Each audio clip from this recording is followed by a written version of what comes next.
그러나 나도 육체를 신뢰할 만하며 만일 누구든지 다른 이가 육체를 신뢰할 것이 있는 줄로 생각하면 나는 더욱 그러하리니 나는 8일 만에 할례를 받고 이스라엘 족속이요 베냐민 지파요 히브리인 중에 히브리인이요 율법으로는 바리새인이요 열심으로는 교회를 박해하고 율법의 의로는 흠이 없는 자라. 그러나 무엇이든지 내게 유익하던 것을 내가 그리스도를 위하여 다 해로 여길 뿐더러 또한 모든 것을 해로 여김은 내 주 그리스도 예수를 아는 지식이 가장 고상하기 때문이라.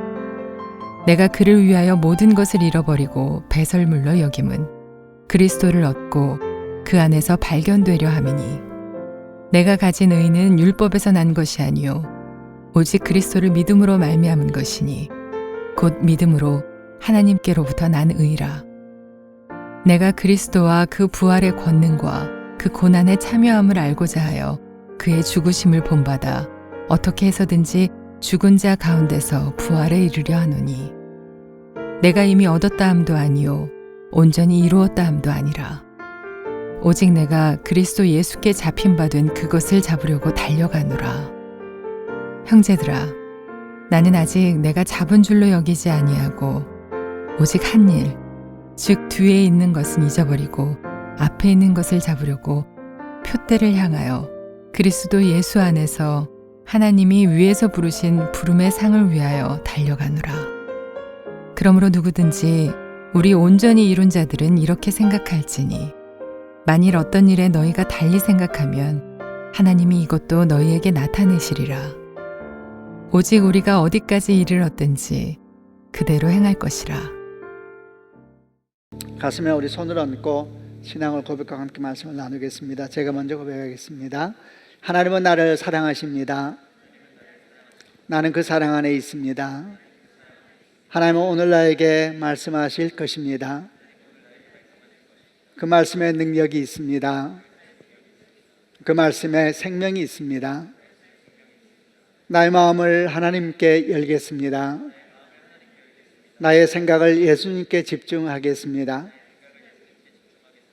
들은 만큼 변합니다. 들은 만큼 행복해집니다. 오늘 우리가 나눌 말씀은 빌립보서 3장 4절 이하의 내용인데 이 내용은 사도 바울의 개인적인 신앙 고백과 같은 내용들이 포함되어 있는데 우리가 이 말씀을 묵상하면서 흔들리지 않는 기쁨은 표대를 향해 달려가는 삶입니다 라는 제목으로 하나하나 묵상하면서 나아가 보려고 합니다. 사도 바울은 인간적으로 본다면 참 대단한 사람입니다. 아마도 지금 우리가 보아도 참 대단한 사람이다 생각이 드는데 그 당시에도 그랬습니다. 우선 3장 4절부터 6절까지 그의 어떠함에 대해서 인간적인 어떠함에 대한 기록이 나와 있는데 같이 한번 읽어보려고 합니다. 우선 제가 4절을 읽겠습니다. 그러나 나도 육체를 신뢰할 만하며 만일 누구든지 다른 이가 육체를 신뢰할 것이 있는 줄로 생각하면 나는 더욱 그러하니라. 5절 나는 8일 만에 할례를 받고 이스라엘 족속이요 베냐민 지파요 히브리인 중에 히브리인이요 율법으로는 바리새인이요 열심으로는 교회를 박해하고 율법의 의로는 흠이 없는 자라. 제일 마지막이 사도 바울이 자기 스스로를 인간적으로 설명할 때 표현하기를 율법의 의로는 흠이 없는 자다 이랬으니 대단한 말이죠. 어떻게 유대인으로서 이런 말을 쓸 수가 있었을까요? 그만큼 사실 그가 참 바르게 살려고 하였고 또 그만큼 그의 삶이 대단했다라는 것을 말하는 것이 아니겠습니까? 그가 말한 것처럼 그는 정말 타고난 혈통의 자랑스러움을 가지고 있었습니다. 그는 이스라엘 족속으로서 8일 만에 할례를 받았다 그랬는데 태어날 때부터 유대인으로 중간에 유대인 된 것이 아니고 태어날 때부터 유대인이었다라고 말하는 거죠. 베냐민 지파다 이런 표현도 쓰고 있는데 베냐민 지파는 어떤 의미를 가지고 있냐면은 이스라엘이 남유다와 북이스라엘로 분리되었을 때에 10지파는 북이스라엘에 속합니다. 그런데 남쪽에 2지파만 남게 되는데 물론 한 지파는 유다 지파이고요. 나머지 한 지파가 베냐민 지파입니다. 그래서 그 이후로 베냐민 지파 그러면 충성되고 용맹하고 존귀한 이런 지파, 이런 후손으로 인정을 받았습니다. 그래서 사도 바울이 내가 베냐민 지파이다 그러면 아주 존중받는 가문 출신이다 이렇게 의미하는 것이지요.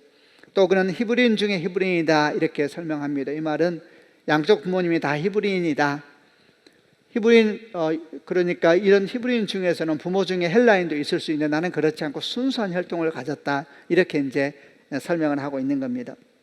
이렇게 혈통적으로도 대단했을 뿐만 아니라 그의 삶도 그러했습니다. 그는 말하기를 율법으로는 바리새인이요. 바리새라는 말이 불리하다 이런 뜻이 있는데, 유대인들 사이에서 가장 경건하고 엄격한 신앙을 가진 사람들이 바리새인이었는데, 사도 바울이 그렇게 아주 엄격하고 경건한 그런 삶을 살아왔다라고 말하는 거죠. 또 말합니다. 열심으로는 교회를 핍박했던 사람이다. 그 누구보다 종교적 열심이 강했다라는 이야기죠. 그러니까 그리스도인들을 핍박하는 일에 가장 앞장서서 일을 한 것이 아니겠습니까? 이런 것을 복합적으로 말하면서 율법의 의로는 흠이 없는 자다, 이렇게 이제 놀라운 설명을 하고 있는 겁니다. 이것만이 아니지요. 그는 사실 우리가 아는 것처럼 최고의 지성인이기도 했었습니다. 그런 당시 최고의 랍비였던 가말리엘의 제자였을 뿐만 아니고 신약 성경의 반 이상을 그가 저술했다라고 말할 만큼 수사하게, 논리하게, 변증하게, 역사하게 정말 탁월한 최고의 지성이었지 않습니까? 그것만이 아니지요. 또 그는 나면서부터 로마 시민권을 가진 사람이었으니까 이런 모든 것을 복합적으로 보게 되면은 정말 그는 인간적으로 대단한 사람이었고, 어디 가서 자기를 소개할 때에 정말 항상 이렇게 당당하게 소개할 수 있는 그런 여러 가지 것들을 가지고 있었다 말할 수가 있습니다. 그런데 이런 사도 바울이 예수님을 만나게 되면서 극적인 변화를 겪게 되는다. 그 변화를 겪는 내용이 7절부터 9절까지 나와 있습니다. 한번 읽어보겠습니다. 제가 7절 읽겠습니다. 그러나 무엇이든지 내게 유익하던 것을 내가 그리스도를 위하여 다 해로 여길 뿐더러 8절 또한 모든 것을 해로 여김은 내 주 그리스도 예수를 아는 지식이 가장 고상하기 때문이라. 내가 그를 위하여 모든 것을 잃어버리고 배설물을 여김은 그리스도를 얻고 그 안에서 발견되려 함이니 내가 가진 의는 율법에서 난 것이 아니요 오직 그리스도를 믿음으로 말미암은 것이니 곧 믿음으로 하나님께로부터 난 의다. 6절까지 그가 인간적으로 얼마나 자랑스러운 사람이고 대단한가에 대한 설명을 하다가 7절 이하에는 완전히 그와는 반대되는 이야기를 합니다. 그는 말하기를 내게 유익했던 모든 것, 지금까지 말했던 그런 것들이죠. 세상에 자랑스럽고 아주 자부심이 되었던 이 모든 것들이 이제는 다 해로 여길 뿐만 아니라 더 극단적인 표현도 합니다. 배설물로 여긴다, 이런 표현을 합니다. 이전에는 자랑스러운 것들이 지금은 다 해가 된다고 느끼고 있고, 심지어는 배설물로 여긴다는 이야기는 가만히 생각해 보니까 그게 별거 아니더라, 별 의미가 없더라, 이런 말씀이 아니지요. 해로 여긴다는 이야기나 배설물로 여긴다는 이야기는 그보다도 훨씬 더 심한 이야기입니다. 배설물을 좋아하는 사람은 없습니다. 배설물을 생각하게 되면 우리를 불쾌하게 하고 우리를 경계하게 하고, 혹시라도 그런 배설물의 일부가 우리에게 묻는다 그러면 여러분 우리가 무슨 일을 할 수 있겠습니까? 빨리 그것을 씻어버리기 전까지는 불쾌해서 아무 일도 못하지 않겠습니까? 그러니까 사도 바울이 지금 고백하는 것은 그동안 그렇게 자랑스럽게 생각했었고 자부심이 없고 삶의 의미였던 것들이 예수님을 만나고 나니까 오히려 아주 내 삶을 조심스럽게 만드는, 아주 경계하게 만드는 아주 그런 대상이 되고 말았다, 그런 이유가 되고 말았다, 이렇게 설명하고 있습니다. 그야말로 가치관의 일대 전환이 일어나고 있는 것이지요. 그럼 어떻게 이런 변화가 가능한 것이겠습니까? 우선 우리가 알아야 될 것은 바로 이런 일들이 예수를 만날 때, 예수 그리스도를 만날 때 일어난 사건이라는 것인데, 도대체 어떻게 이런 일이 가능한 것일까? 이에 대해 설명하려고 하면은 이제 이런 사도 바울이 변화를 잘 보여주고 있는 것이 사도행전 9장에 있는 기록입니다. 사도행전 9장은 어떤 내용이 나오냐면 사도 바울이 예수를 만나는 장면을 기록하고 있는 본문입니다. 그 앞에는 7장과 8장을 보게 되면은 그 이전에 사도 바울은 어떤 사람이었냐면 정말 살인자였습니다. 죽이는 자, 쫓는 자, 그리고 잡아서 무너뜨리는 자, 이런 것이 사도 바울이었는데, 그때의 삶을 지배하고 있었던 것은 그의 자랑이었죠. 그는 대단한 사람이었거든요. 그것이 힘이 되고 능력이 되어서 예수 믿는 사람을 쫓아다니면서 찾아서 감옥에 보내고, 특별히 7장 내용을 보게 되면 스데반을 죽이는데 그 중심인물로 사도 바울이, 청년 사울이 등장하는데 그것도 똑같습니다. 그가 그때 가지고 있었던 그의 자랑스러움이 그의 힘과 능력이 되어서 스데반을 죽이는 일 가운데 중심의 위치에 설 수가 있었죠. 그것만이 아닙니다. 예루살렘에서 믿는 일을 다 찾아가지고 감옥에 넣었을 뿐만 아니라 거기서 멈추지 않고 이제 다메섹에 가서도 믿는 일을 찾아서 끌고 오겠다 생각하여서 대제사장에게 공문을 받아가지고 다메섹으로 올라가게 되었지 않습니까? 그리고 사도행전 9장에서 이제 올라간 일에서 있었던 예수와의 만남을 기록을 하고 있습니다. 그 내용이 9장 3절부터 9절에 나오는데 한번 쭉 읽어보면서 기억을 해보겠습니다. 제가 먼저 3절 읽겠습니다. 사울이 길을 가다가 다메섹에 가까이 이르더니 호련히 하늘로부터 빛이 그를 둘러 비추는지라. 4절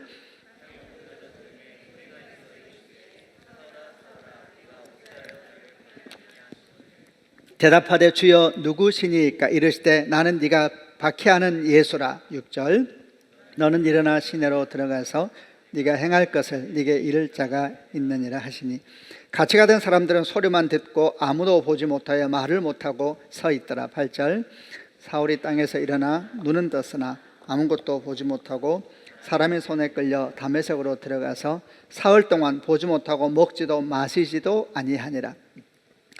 이제 다메섹에 가서 믿는 이들을 잡아오기 위해서 가는데 갑자기 그 앞에 빛이 임하면서 예수님을 만나게 됩니다.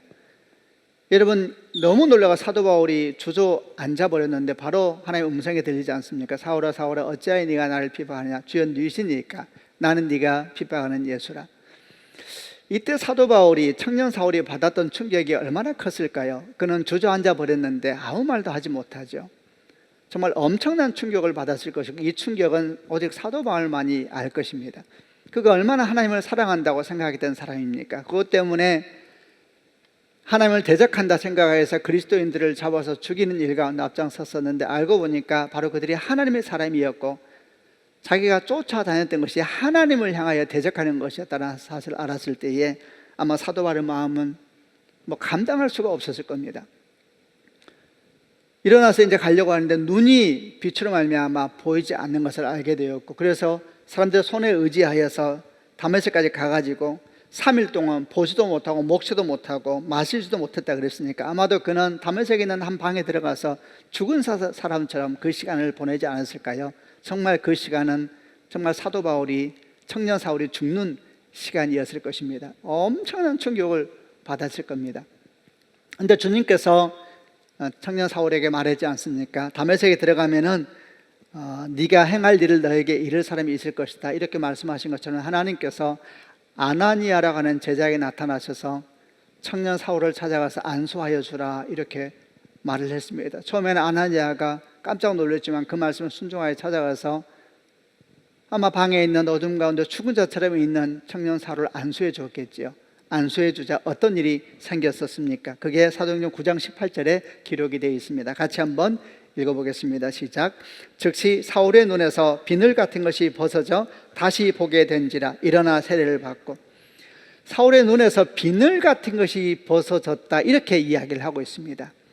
여러분 이것이 청년 사울이 사도 바울로 변화되는 결정적인 전환점이 되었죠. 눈에서 비늘 같은 것이 벗어졌다 그랬습니다. 이것은 역사적으로는 청년 사울의 인생에 실제로 일어난 사건이었고 그리고 오늘날 우리에게는 아주 중요한 계시적인 사건이 되었습니다.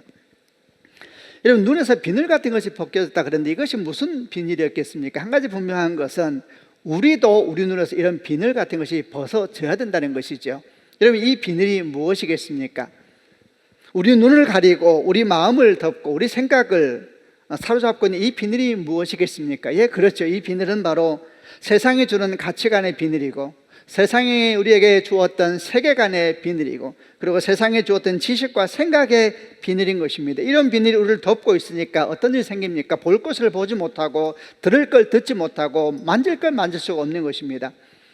이런 비늘이 우리를 덮고 있으니까 안 봐야 될 것을 계속 찾아다니면서 보는 것이고 안 들어야 될 말들에 귀를 기울이는 것이고 그리고 우리가 소망하지 말아야 될 것을 자꾸 소망하며 살게 되는 인생이 뒤집어지고 문제가 되는 삶을 살게 되는 것입니다. 그러나 사도 바울에게 이런 비닐이 벗겨지자 그의 삶에는 일대 변환이 된 겁니다.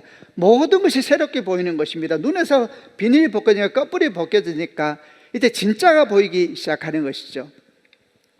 이렇게 말씀을 묵상하다 보면 누구라도 이런 질문을 하게 됩니다. 나는 내 삶에서 이런 비닐이 벗어졌는가? 여러분은 어떠세요? 여러분은 여러분의 삶에서 이런 비닐이 벗어졌습니까?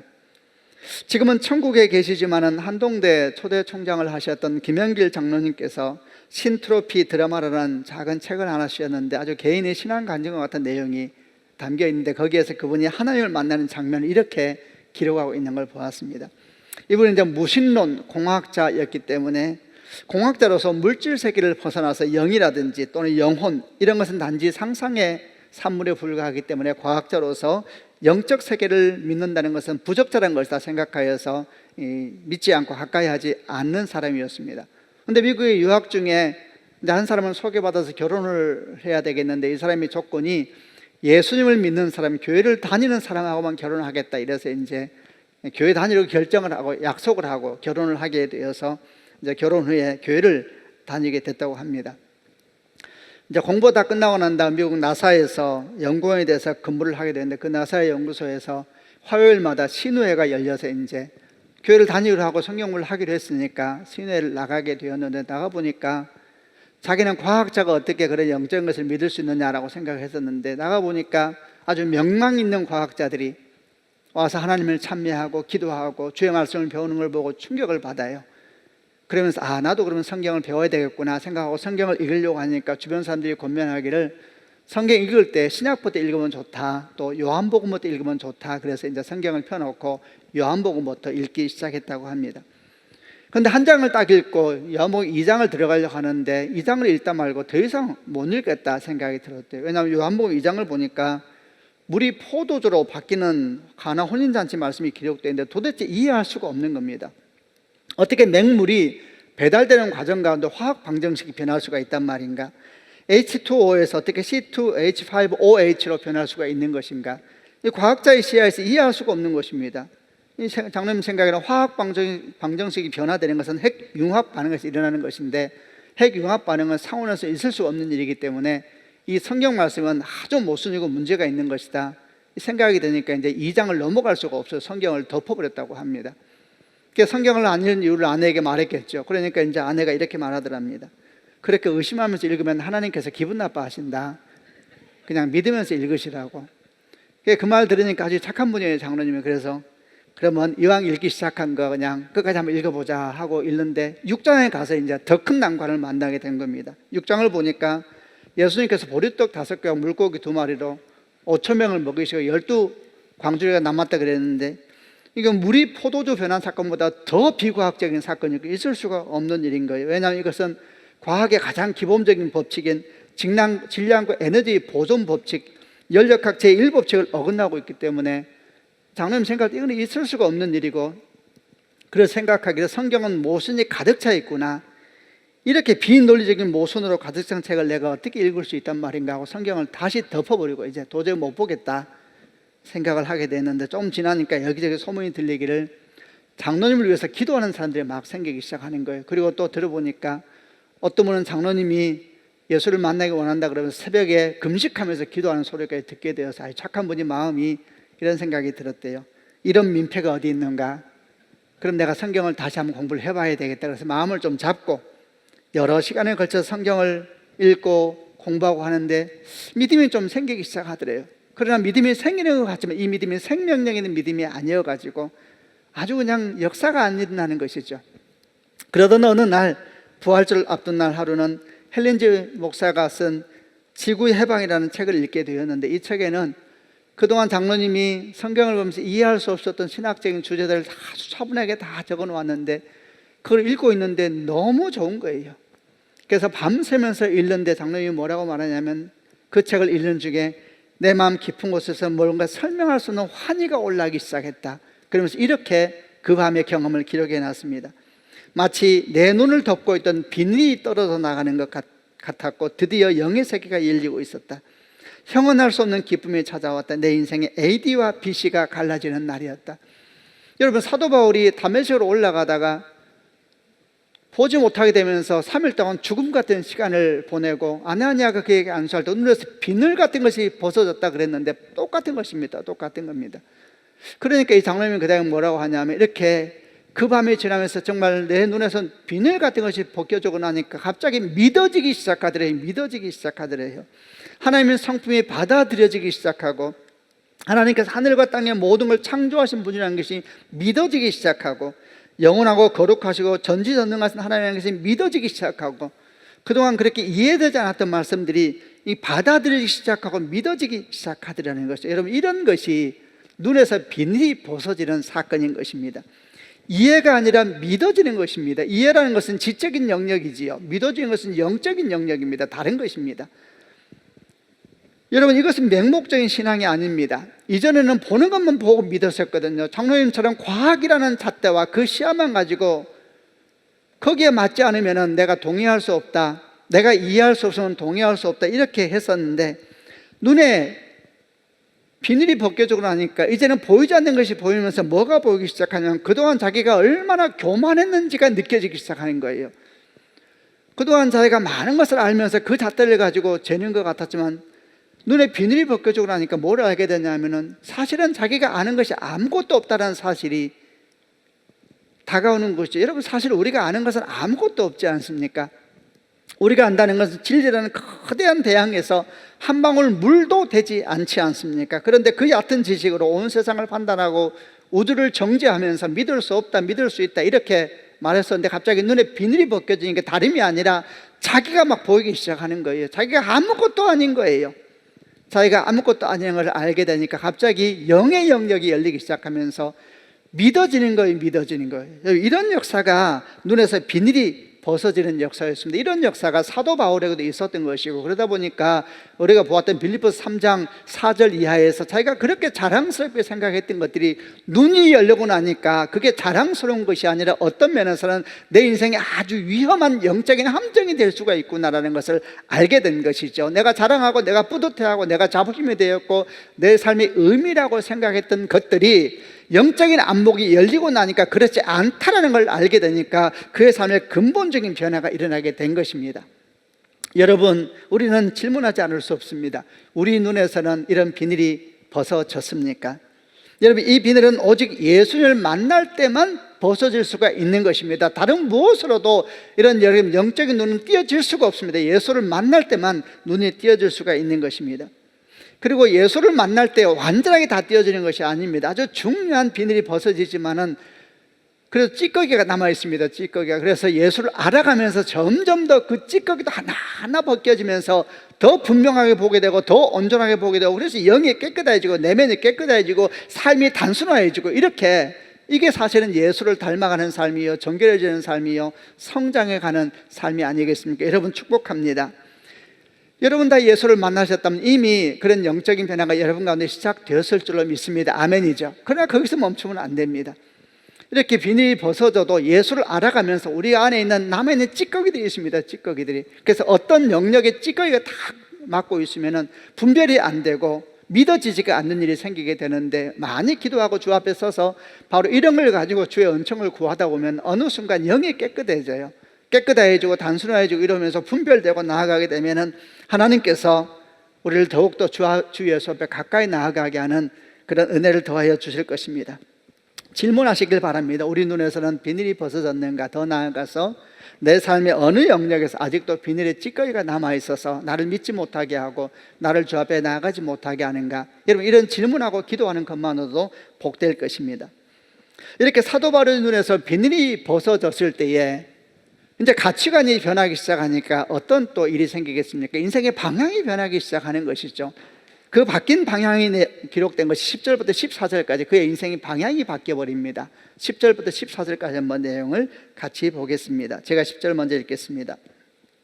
내가 그리스도와 그 부활의 권능과 그 고난의 참여함을 알고자 하여 그의 죽으심을 본받아. 11절, 어떻게 해서든지 죽은 자 가운데서 부활에 이르려 하노니 내가 이미 얻었다 함도 아니요 온전히 이루었다 함도 아니라 오직 내가 그리스도 예수께 잡힌 바 된 그것을 잡으려고 달려가노라. 3절, 형제들아, 나는 아직 내가 잡은 줄로 여기지 아니하고 오직 한 일, 즉 뒤에 있는 것은 잊어버리고 앞에 있는 것을 잡으려고 표대를 향하여 그리스도 예수 안에서 하나님이 위에서 부르신 부름의 상을 위하여 달려가노라. 가치관이 변하면 무엇이 중요하고 무엇이 중요하지 않는가에 대한 기준이 변해버리게 되면 삶의 목표가 변하는 것은 너무나 자명한 일입니다. 이제 사도 바울의 삶의 목표가 변했습니다. 어떻게 변했습니까? 그런 말하기를 자기 삶은 표대를 향하여 그리스도 예수 안에서 하나님이 위에서 부르신 부름의 상을 위하여 쫓아간다 그랬는데, 이 표대를 향하여 가는 삶이 무엇일까 설명할 때 전체 내용을 보게 되면 11절 말씀을 좀 중심으로 주목하게 됩니다. 11절에 이런 말씀이 나옵니다. 어떻게 해서든지 죽은 자 가운데서 부활에 이르려 하노니 그랬습니다. 여러분, 사도 바울이 가지게 된 삶의 목표가 뭐냐면 어찌하든지 죽은 자 가운데서 부활에 이르는 것, 이것이 그의 삶의 목표다, 이렇게 설명하고 있는 겁니다. 여러분, 이게 무슨 뜻이겠습니까? 죽은 자 가운데서 부활에 이르는 삶을 살고자 원한다 이랬습니다. 이 말은 지금 사도 바울이 예수께서 재림하실 때, 여러분, 예수께서 재림할 때 우리가 다 부활의 육체를 입게 됩니다. 성경은 말씀하시기를 예수께서 재림하실 때 먼저 죽은 자가 일어나고 그 다음에 살아있는 우리도 공중에 들어올려 주를 영접하게 된다 말씀하시면서, 주께서 부활하실 때에, 재림하실 때 우리는 다 부활의 육체를 입게 됩니다. 지금 사도 바울이 어찌하든지 죽은 자 가운데서 부활에 이르려 한다, 이 말은 마지막 날 주께 재림하실 때 내가 부활할 것이라는 것을 의심한다거나 불확실하다는 것에 대해서 말하는 것이 아닙니다. 그것은 확실한 것입니다. 그러면 부활에 이르려 한다는 것은 무슨 말이냐면 바로 그 부활의 삶을, 장차 재림하실 예수께서 오실 때 완성될 그 부활의 삶을 지금 내 삶에서 살기를 원한다라는 것을 의미하는 것입니다. 여러분, 예수께서 재림하실 때 우리 모두는 다 부활의 육체가 됩니다. 우리는 변형되어져서 주를 만나게 될 겁니다. 그리고 우리는 어떻게 살게 되냐, 계시록 말씀에 의하면 새하늘과 새 땅에서 살게 되는 것입니다. 여러분, 새하늘과 새 땅은 어떤 것입니까? 그것은 더 이상 죽음도, 절망도, 저주도, 슬픔도, 분노도, 경쟁도, 상처도, 쓴뿌리도, 이런 것이 전혀 우리를 주장하지 못하고 우리는 그 존재 너머에서 하나님의 평화 가운데서 주를 바라보면서 주와 함께 살아가는 것이 새하늘과 새 땅의 모습이라고 성경에 계시하고 있습니다. 그런데 이때 이루어질 부활의 삶을 지금 우리 삶의 자리에서 살아가는 것, 그게 사도 바울이 말하고 있는 자기 삶의 목표, 표대를 향해 나아가는 삶이라고 설명하는 것입니다. 여러분, 그러면은 장차 완성될 그 부활의 삶을 어떻게 하면 지금 살아갈 수 있을 것인가? 여러분, 어떻게 하면 지금 살 수가 있겠습니까? 믿음으로 살아가는 것이지요. 부활의 삶이 아까 뭐라고 그랬습니까? 더 이상 죽음도, 절망도, 저주도, 아픔도, 슬픔도 우리를 주장하지 못하는 새하늘과 새 땅의 삶이라고 그랬죠. 그 삶을 지금 살아가는 것입니다. 우리가 이 땅에 살면서 믿음으로 죽음이나 절망이나 저주나 상처를 거부하고 약속 가운데 매일매일의 삶을 살아가는 도전을 시작해 보는 것입니다. 주의 명령을 따라 주의 영광을 바라면서 날마다 그 영광 아래 살아가는 것입니다. 낙심 대신에 약속을 택하고, 절망 대신에 소망을 택하고, 분노 대신에 감사를 택하면서 하루하루 살아가는 것입니다. 그리고 주의 선하신 통치를 믿으며 그 통치 아래에서 감사하고 기뻐하면서 노래하면서 하루하루를 살아가는 것입니다. 우리 삶의 자리를 그렇게 만들어가는 것입니다. 이것이 믿음의 여정이지 않습니까? 사실 이것이 그리스도 안에 사는 것이고 그리스도와 연합하며 사는 것입니다. 이런 삶이 깊어지고 온전해질 때 사실 그 삶이 그리스도의 장성한 분량에 이르는 삶이다, 이렇게 말할 수가 있을 겁니다. 생각해 보면 우리 이 땅의 믿음의 삶은 결국 우리에게 주신 약속을 지금 시작하는 삶이 아니겠습니까? 천국의 삶을 지금 시작하는 것, 그게 사도 바울이 의미하고 있는 어찌하든지 부활에 이르는 삶이 되기 원한다라는 삶을 의미하는 겁니다. 여러분, 우선 축복합니다. 우리의 모든 삶이 마침내 완성될 부활의 영광을 지금 살아가는 삶이 되기를 주님의 이름으로 축원합니다. 그러면 이 삶이 아니라 그 반대의 삶은 어떤 삶을 사는 것일까? 부활의 삶을 살아가는 반대의 삶은 죽음의 권세 아래서 살아가는 삶을 의미하는 겁니다. 죽음의 권세는 뭡니까? 이 세상의 통치 원리입니다. 여러분, 이 세상의 모든 사람은 죽음의 권세 아래서 살아가고 있습니다. 죽음의 권세 아래에 있으면 죽음의 향기를 내게 되어 있습니다. 죽음의 열매를 맺게 되어 있습니다. 그게 뭡니까? 낙심하고 저주하며 분노하고 슬픔하며 시기하고 질투하며 탐욕과 분쟁과 살인과 무자비함과 악함과 이런 것들이 여러분 죽음의 권세 아래서 생기는 향기들입니다. 여러분, 생각해 보면 결국 우리는 이 땅에 살면서 믿음 안에 살 것인가 아니면 믿음 바깥에 살 것인가, 결국은 우리에게 주실 약속을 지금 믿으며 살 것인가 아니면은 그 약속이 있음에도 불구하고 그 약속 속에 살지 아니하고 여전히 죽음의 권세 아래에서 그 향기를 풍기며 살 것인가 선택하는 것이 아니겠습니까? 성경은 분명히 말씀하시기를 예수 안에 들어오면 죽음의 권세는 깨어지고 생명의 권세가 시작된다 그랬습니다. 아멘이죠. 이미 시작된 것입니다. 고린도서 5장 17절 말씀에 그런즉 누구든지 그리스도 안에 있으면 새로운 피조물이라 이전 것은 지나갔으니 보라 새 것이 되었도다 완료형을 쓰고 있습니다. 로마서 8장 1절과 2절 말씀에 그러므로 이제 그리스도 예수 안에 있는 자에게 결코 정죄함이 없나니 완료형입니다. 이는 그리스도 예수 안에 있는 생명의 성령의 법이 죄와 사망의 법에서 너를 해방하였음이라. 아멘. 여러분, 이미 우리 가운데는 시작된 것입니다.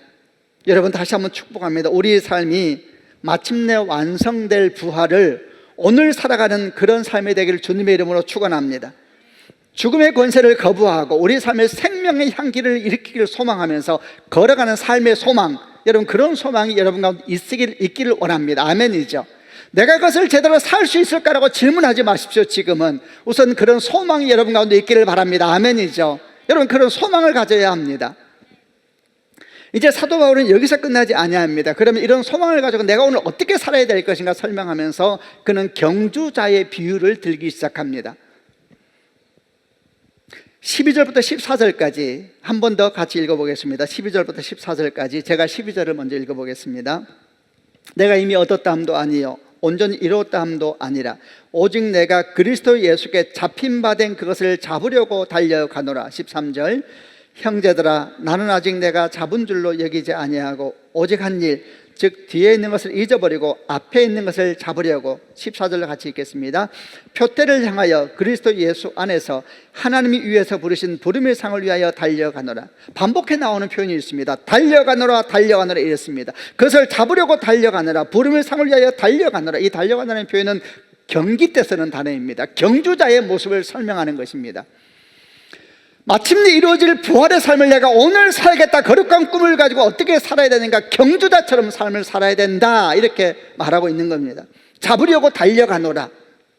앞에 있는 것을 잡으려고 부름의 상을 위하여 달려가노라. 우리는 이미 출발하였습니다. 여러분 소망을 가지고 출발한 것입니다.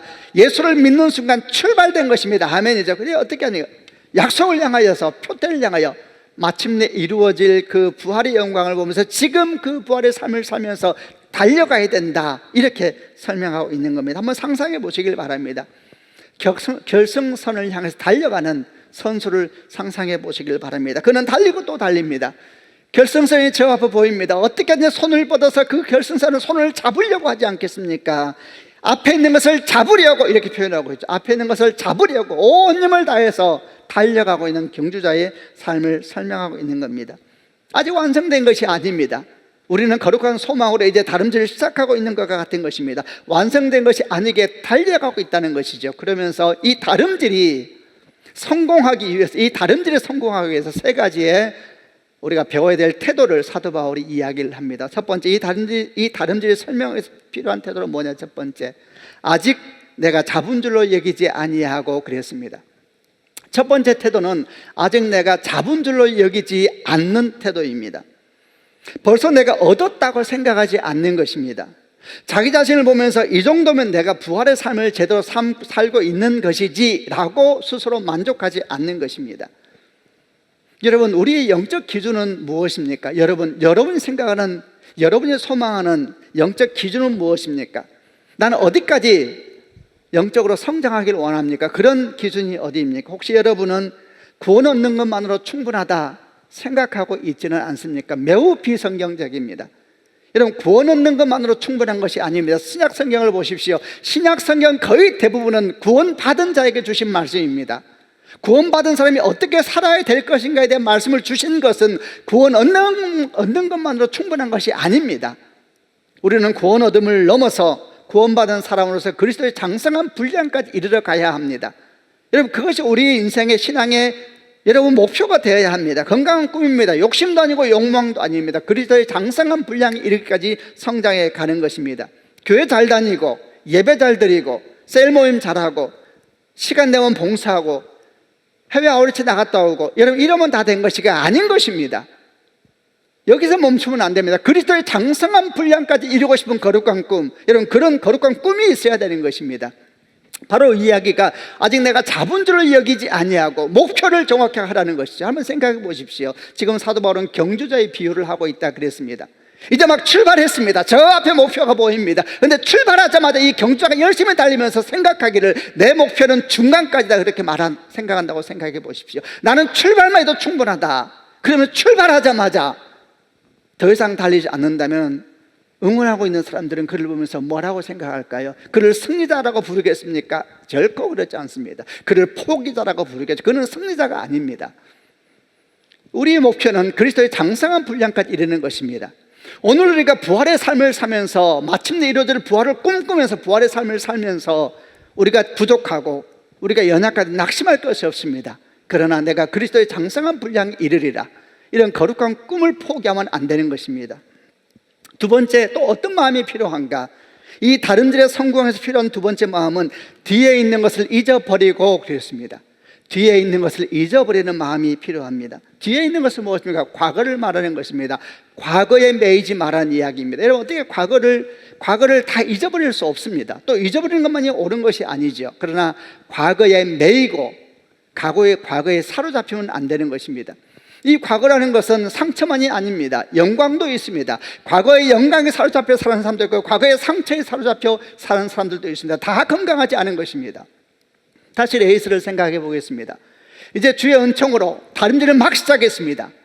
근데 다림질 시작하자마자 한 사람이 굉장히 빨리 튀어나왔어요. 딱 총소리 울리자마자 탁 스타트를 해가지고 한 1초 먼저 탁 튀어나왔다고 생각해 봅시다. 근데 달리면서 막 너무 신난 거예요. 이 사람이 내가 너무 빨리 나온 거예요. 그래서 계속 생각하는 거예요. 나 아까 1초 먼저 튀었어. 계속 이 생각하면서 막 달려가야 되는데 자꾸 뒤돌아오면서 나 엄청 잘 튀었어, 잘 튀어나왔어, 이렇게 한다고 생각해요. 이게 말이 되겠습니까? 이 사람이 어떻게 결승선까지 가겠습니까? 또 반대로 뛰어나왔는데 다른 사람보다 늦게 출발했어요. 근데 거기에 또 사로잡혀 있는 거예요. 막 뛰어야 되는데 아까 빨리 좀 튀었어야 되는데, 이런 상처 속에서 만약에 생각해 보십시오. 여러분, 상처가 없는 사람은 없습니다. 실패가 없는 사람도 없습니다. 아픔도 없는 사람도 없습니다. 반대로 영광이 없는 사람도 없습니다. 그러나 거기에 사로잡혀 있게 되면 어떻게 그가 경주를 하겠습니까? 우리의 목표는 저 앞에 있습니다. 그리스도의 장성한 분량까지 이르는 것이 우리 영광의 자리가 있습니다. 왜 과거에 사로잡힙니까? 하나님 앞에 다 내어드리고, 이런 과거가 치유되지 않으면 얼마나 많은 사람이 믿음의 레이스에서 나고 하는지 모릅니다. 과거가 치유되지 않으면 심지어는 레이스를 하면서도 이상한 신앙을 가지게 돼요. 저는 많이 봤습니다. 내면이 치유되지 않아가지고 상처를 그대로 가지고 있으면서 신앙생활을 오래 하면 거기에다가 이 신앙을 덧입혀요. 겉으로 보기에는 아주 멋져 보이고 경건해 보이는데 사실은 가만히 보면 이상한 열매가 맺혀지는, 여러분, 그런 걸 한두 번 본 것이 아닙니다. 사무엘상 16장을 보게 되면은 하나님께서 사울 왕을 세우시고 후회하시고 난 뒤에 사무엘 선지자를 보내서 사울 왕을, 다윗을 기름 붓기 위한 장면이 시작됩니다. 그때 하나님께서 사무엘에게 이렇게 말씀하십니다. 네가 언제까지 슬퍼만 하겠느냐? 지금 사무엘은 낙심한 상태인 것입니다. 여러분, 사울 왕을 이스라엘 가운데 드러낸 사람이 사무엘이었습니다. 근데 그 사울 왕이 자기 영광에 빠져서 무너지고 있을 때에 그 사람을 드러낸 사무엘도 무너지고 있었습니다. 우울함에 빠져버리고 주저앉아버리고, 그래서 하나님께서 말씀하십니다. 네가 언제까지 슬퍼하고만 있겠느냐? 언제까지 그래 과거의 상처 속에 매여 있겠느냐? 열등함 속에 빠져있고 탓하고 원망하면서 언제까지 도대체 그렇게 하겠느냐? 뒤에 있는 것을 잊어버리고 나는 왜 이런 일이 태어났을까? 우리 부모는 왜 저럴까? 나는 왜 인생이 이렇게, 언제까지 그런 얘기만 하고 있겠느냐? 일어나라, 뿔에 기름을 채워라, 그렇게 말합니다. 뿔에 기름을 채워라. 그리고 내가 왕을 하나 준비해 놓았다. 미래를 위하여 걸어가라 그러죠. 교회에서도 그런 거 많이 봤습니다. 옛날에 제가 교회학교 사역할 때에 이 과거가 건강하게 단절되면 얼마나 문제가 많은지 몰라요. 교회학교 하다 보면은 청소년 사역할 때 교사를 오래 한 분들이 계세요. 그런 분들 가운데 간혹 어떤 분들이 있냐면 오래 하다 보니까 건강하지 못하게 남아있는 분들이 있어요. 그래서 새로운 젊은 선생님들이 막 여름 수련 이런 거 준비할 때 막 좋은 아이디어를 내면은 정말 중간중간에 이렇게 토를 치듯이 말씀하는 분이 있어요. 뭐 다 알죠? 그거 다 해봤어요, 선생님. 뭐 어떻게 하라는 얘기예요? 다 해봤다는 거예요. 이게 과거에 매여 있는 것입니다. 영광이든 상처든 간에 우리는 뭘 구해야 됩니까? 항상 새로운 은혜를 구해야 됩니다. 이게 욕심이 아닙니다. 날마다 해는 새롭게 되고 그분은 생명이시고 어떻게 똑같은 이름입니까? 똑같은 이름을 불러도 오늘 이름이 다르고 내일 이름이 다른 거 아닙니까? 뒤를 돌아보고 뒤에 있는 것을 잊어버리고 상처는 주 앞에 내어드리고 아픔도 주 앞에 내어드리고 그리고 새로운 능력을 가지고 달려 나아가야지 완수할 수가 있는 것입니다. 세 번째, 또 이 경주에 승리하기 위해서 필요한 마음이 무엇입니까? 표대를 향하여 달려요. 표대를 향하여. 오직 한 일, 표대를 향하여. 집중력입니다. 집중력.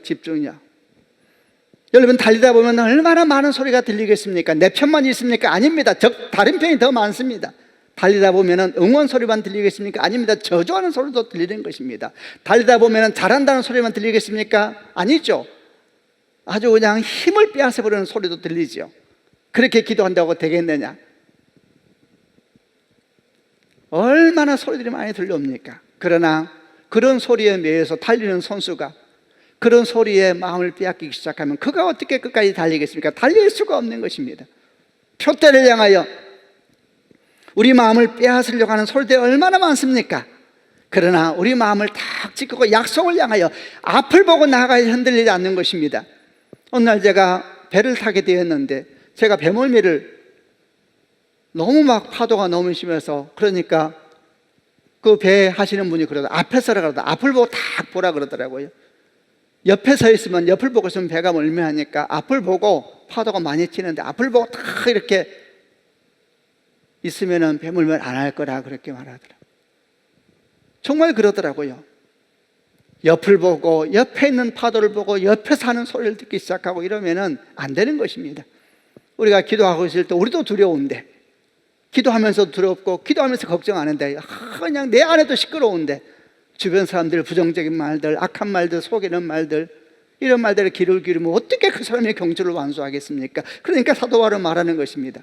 표대를 향하여 오직 한 일, 뒤에 있는 것을 잊어버리고 달려나가라 이렇게 말하고 있는 것입니다.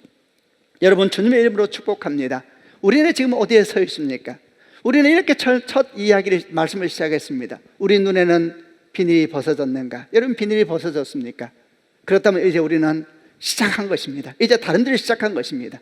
마침내 이루어질 부활의 영광을 오늘 살아가시길 바랍니다. 아멘. 꿈꾸시길 바랍니다. 오늘 시작하십시오. 부활의 영광을 오늘. 내 경기입니다. 경기. 어떻게? 세 가지 태도를 취하십시오. 하나하나 말했죠. 자본주의를 여기지 아니하고 영적인 목표를 높이 잡으십시오. 그리스도의 장성한 분량까지 이르리라.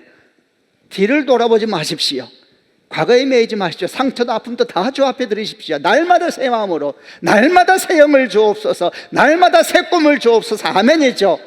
새 영을 구하고 새 꿈을 구하고 새 눈물을 구하고 뒤에 것을 잊어버리고, 세 번째, 표대를 향하여 주변 말에 마음을 빼앗기면 안 됩니다. 속일 말을 듣지 마십시오. 되겠냐? 됩니다. 우리가 언제 우리 힘으로 살아왔습니까? 다 주의 은총으로 여기까지 온 거 아닙니까? 달려나가면은 우리는 영광을 보게 될 것입니다. 우리 영광이 뭡니까? 주 예수의 날에 주님과 함께 영광을 함께 보는 것입니다. 여러분, 그날이 다 오는 것입니다. 이 영광이, 이 은혜가 여러분 가운데 있기를 주님의 이름으로 축원합니다. 말씀을 마무리하면 질문합니다. 우리는 어떤 다름질을 하고 있습니까? 우리의 목표는 무엇입니까? 우리 눈에서는 비늘은 벗어졌습니까? 주의 은총이 여러분과 함께 하시기를 바랍니다. 같이 기도하겠습니다. 한번 눈을 감고 가슴에다 손을 얹어 보시길 바랍니다. 오늘 들은 말씀 가운데서 여러분에게 다가오는 말씀이 있다면 그 말씀을 지금 붙잡고 기도하시길 바랍니다. 어떤 말씀이든지 내게 다가왔으면 주께 주신 말씀을 받는 것은 선한 태도입니다.